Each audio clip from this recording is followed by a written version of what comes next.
YouTubers, we've got a 17 Chevy box truck with the failed engine.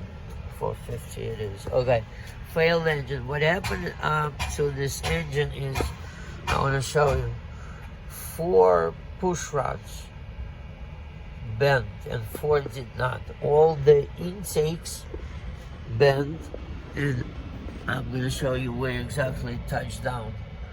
It touched down on each piston in this area right there.